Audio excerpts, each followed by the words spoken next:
Bonjour à tous, je vous retrouve aujourd'hui pour un point actu avec 24 heures de retard et pour parler donc un petit peu des actualités de la dernière semaine. J'ai sélectionné comme actualité le 8 mars et la journée des droits des femmes ainsi que la rencontre potentielle entre Trump et Kim Jong-un.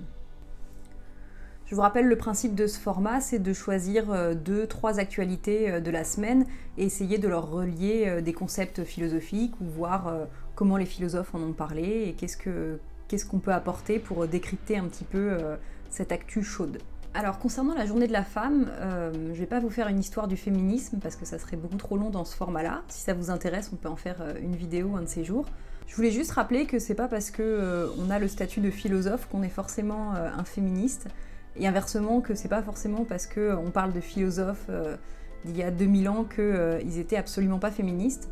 À titre d'exemple, Platon, sans être bien sûr un féminisme comme on pourrait le penser aujourd'hui, Platon dans sa République considère que les femmes peuvent être des gardiens, c'est-à-dire le statut le plus haut, qu'elles peuvent être éduquées comme les hommes, recevoir donc la même éducation et exercer le même métier. Pour lui, il n'y a aucune différence entre hommes et femmes, ce qui est quand même assez original, on va dire, pour l'époque à laquelle il vit, où les femmes sont complètement cloîtrées dans ce qu'on appelle des gynécées et sont juste utiles à faire des enfants.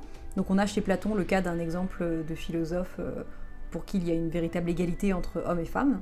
Et à l'inverse, chez Aristote, qui est donc un disciple de Platon, on va avoir une vision de la femme complètement réduite. Pour lui, elles sont vraiment inférieures et inutiles, si ce n'est voilà, juste pour assurer la reproduction.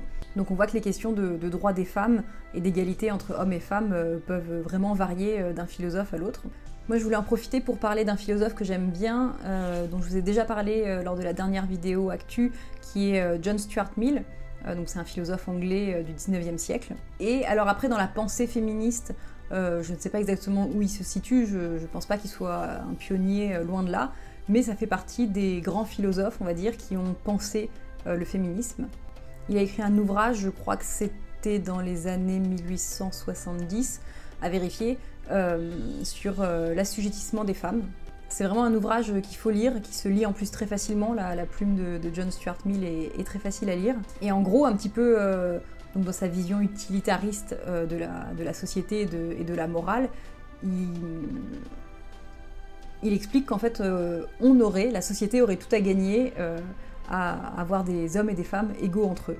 Et que leur infériorité n'a rien de biologique ou quoi que ce soit. En fait, c'est vraiment la société et le patriarcat qui les placent dans cette position d'infériorité et qui les empêche de se développer. Et il met même en avant les qualités, on va dire, uniques des femmes, en expliquant que si on les éduquait, si on laissait leur nature faire son œuvre, elles occuperaient des places qu'ont aujourd'hui les hommes, parce qu'elles ont des qualités qui sont uniques et qu'il faut absolument pouvoir travailler hommes et femmes main dans la main, j'allais dire, pour le bien-être de la société dans son ensemble. John Stuart Mill, il travaillait beaucoup avec sa femme. C'est horrible, mais j'ai plus son nom à sa femme.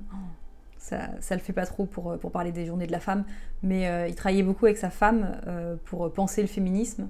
Et dans une autre de ses œuvres, donc celle dont je vous parlais la dernière fois, qui est De la liberté, qui a été écrite après la mort de sa femme, il fait une dédicace au début du coup à sa femme, et c'est très sympa. Il écrit « À la mémoire chérie et regrettée de celle qui fut l'inspiratrice et en partie l'auteur du meilleur de mes écrits, à mon amie et à ma femme, dont la passion du vrai et du juste fut mon plus vif encouragement, et l'approbation ma principale récompense, je dédie ce livre. » Donc voilà, John Stuart Mill, De la liberté et également De l'assujettissement des femmes, à lire absolument. La deuxième actualité est celle d'une rencontre qui devrait avoir lieu entre Donald Trump, président des États-Unis, et Kim Jong-un, président de la Corée du Nord. Durant tout l'hiver dernier, on a cru qu'une guerre allait éclater entre ces deux pays. Ça aurait peut-être pu être la première grosse guerre nucléaire qui clairement aurait impacté le monde entier.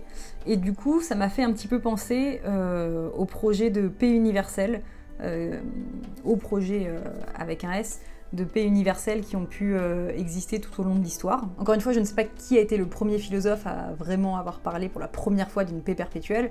Moi aujourd'hui, je voudrais vous parler de Kant, Je sais qu'avant lui, Thomas More ou Montesquieu avaient déjà pensé un petit peu le concept, mais Kant a été vraiment le premier à le systématiser.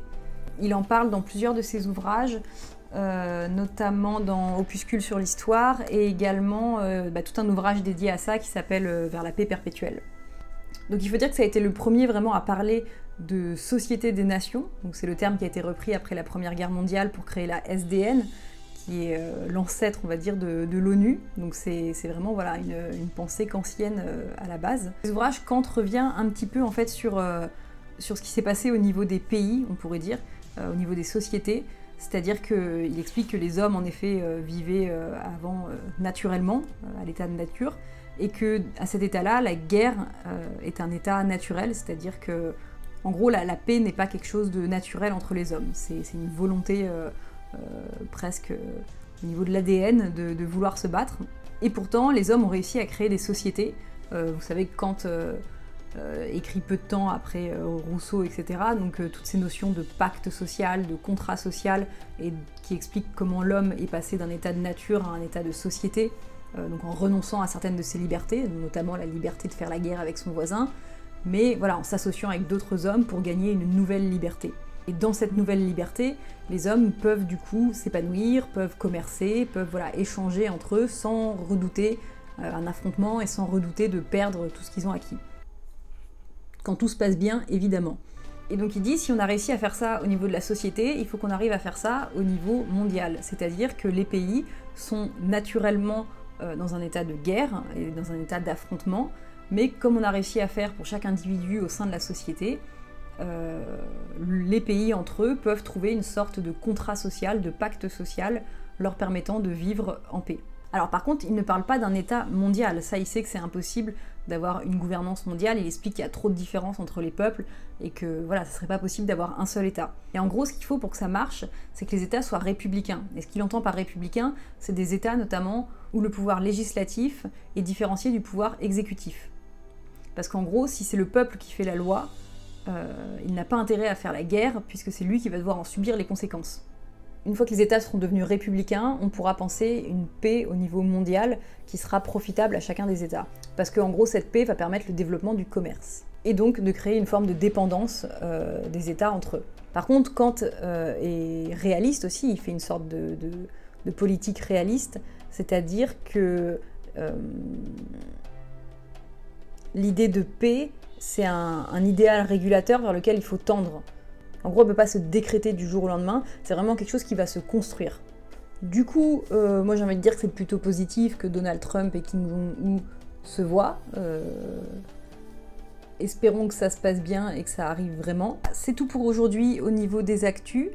S'il y a un point que vous voulez que je développe plus, je pourrais le faire dans une vidéo. N'hésitez pas à me le dire en commentaire. N'hésitez pas non plus à me dire ce que vous pensez de ces actualités en commentaire. Moi, je vais retourner faire un peu la sieste avec Poustache, qui est ici. Il a son petit fauteuil près du radiateur, il est très bien. Et puis je vous dis à la semaine prochaine.